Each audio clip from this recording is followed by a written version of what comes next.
Bonjour à toutes et à tous. Aujourd'hui, ce que j'ai envie de vous partager, c'est un point d'explication, une hypothèse de compréhension des répétitions dans les violences sexuelles, que ce soit au niveau des victimes ou que ce soit au niveau des personnes qui commettent des agressions.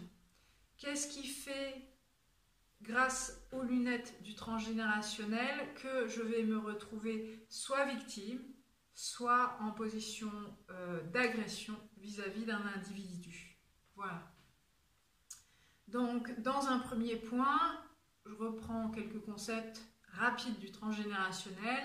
L'idée, c'est que à un niveau de la famille, par exemple des arrière-grands-parents, il y a eu un secret, un tabou, quelque chose qui a été tu, et en fait cette énergie-là comme bloquée, plutôt que de se dissiper avec la fin de la vie de ces personnes, va comme circuler de niveau en niveau jusqu'à ce qu'il y ait quelqu'un qui soit comme porteuse de ce secret, porteuse de ce tabou.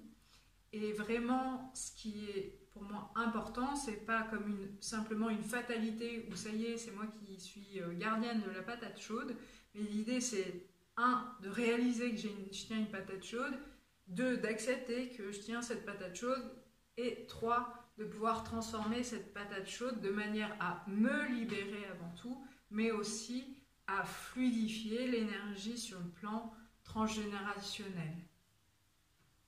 Ça, c'est la première chose.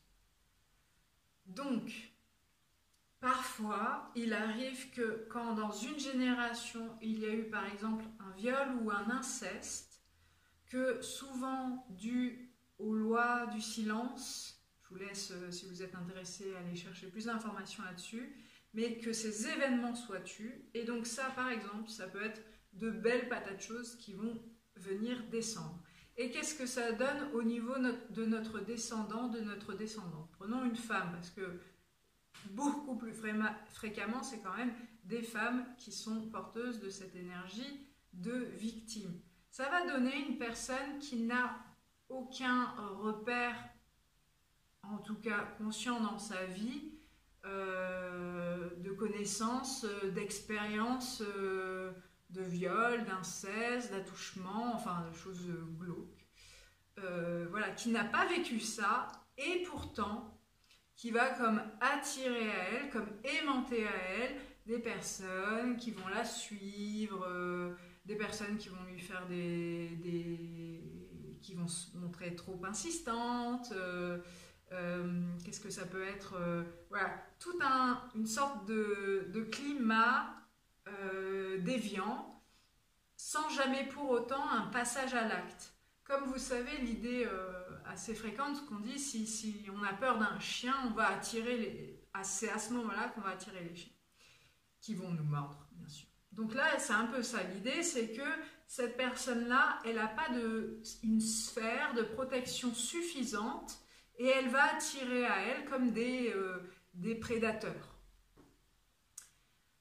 Et souvent, donc la première hypothèse, c'est que sur le plan de sa vie, il y a quelque chose qui vient expliquer ça, voilà, directement.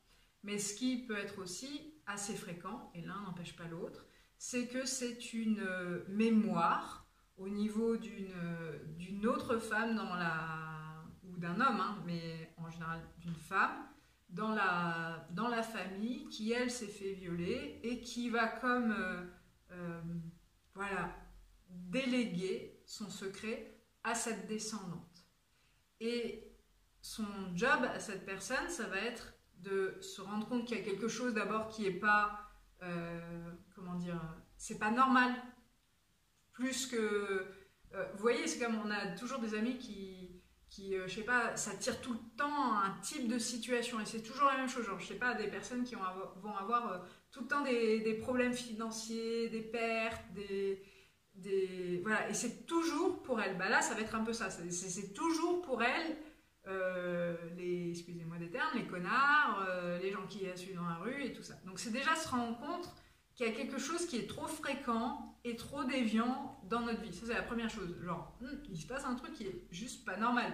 Qu'une fois dans ma vie, ça m'arrive, pourquoi pas, mais si c'est tous les ans ou que je me sens jamais à l'aise dans certaines situations, ça vient être comme des indices de quelque chose qui n'est pas OK. Donc ça, c'est la première chose.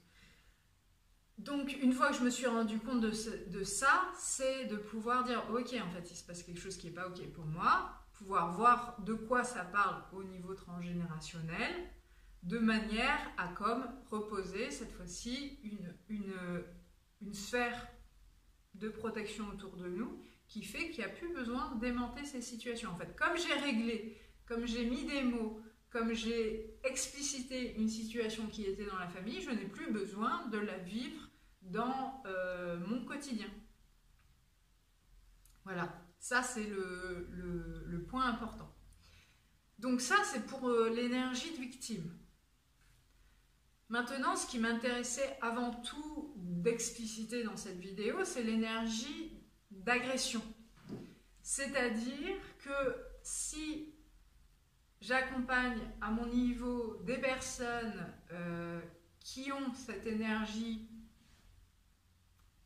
de victime, porteuse de cette énergie de victime, où dans leur vie on ne retrouve pas forcément d'agression et qu'elles vont plutôt porter quelque chose sur le plan transgénérationnel, l'hypothèse que je pose, c'est qu'il se passe la même chose au niveau des agresseurs, des agresseuses, très, très laid comme terme, mais voilà.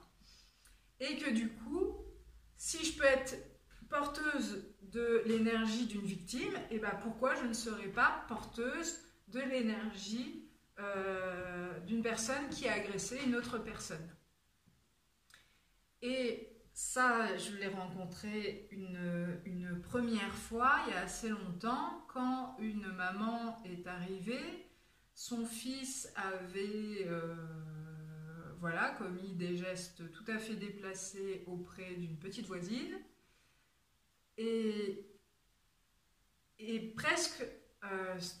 donc il y avait un écart d'âge où en gros on comprenait que c'était pas forcément ce qu'on appelle un jeu sexuel qui est tout à fait à mes yeux normal entre enfants, mais là il y avait un écart d'âge, enfin c'était pas ok, c'était de façon pas ok pour la petite voisine et même pour le fils, il avait bien saisi qu'il y avait quelque chose qui n'était pas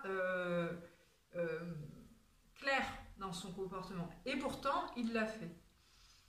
Et il s'est avéré que, par exemple, ce fils, il est lui-même le descendant d'une personne incesteur, donc qui a commis de l'inceste vis-à-vis de proches. Voilà, et c'est ça que j'avais vraiment envie de mettre en avant avec cette vidéo, c'est que s'il y a des énergies de victimes, il y a aussi des énergies d'agression qui tombent. Et c'est un peu l'idée, pour ne pas faire du tout ma Simone de Beauvoir, mais on ne naît pas femme, on le devient. Là, ce serait plutôt, alors pas déterministe parce que j'aime pas du tout ça, mais l'idée de et si je viens de me porter une patate chaude, donc on est agresseur, on est victime, né dans le sens de la naissance. Par contre, ce qui est important, c'est vraiment de grandir et de devenir un être humain. Comme si c'est... Moi, j'ai pas envie de garder une image fataliste, sinon de toute façon, je ne ferai pas mon métier, ça c'est la base. C'est ok, j'ai ça, j'ai commis un acte qui n'est pas ok, voire qui est répréhensible par la loi, qu'est-ce que j'en fais? C'est comme si ça venait porter un éclairage sur un truc qui n'est pas ok. Bien sûr, je tiens à préciser que ce qu'on vient juger, c'est un comportement. Et si ce comportement, il n'est pas ok, c'est au niveau de la loi et de la justice que ça se situe.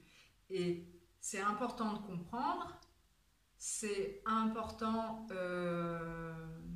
voilà, de continuer à réfléchir sur ces thèmes pour cesser les répétitions ou pour en tout cas les prendre à la racine.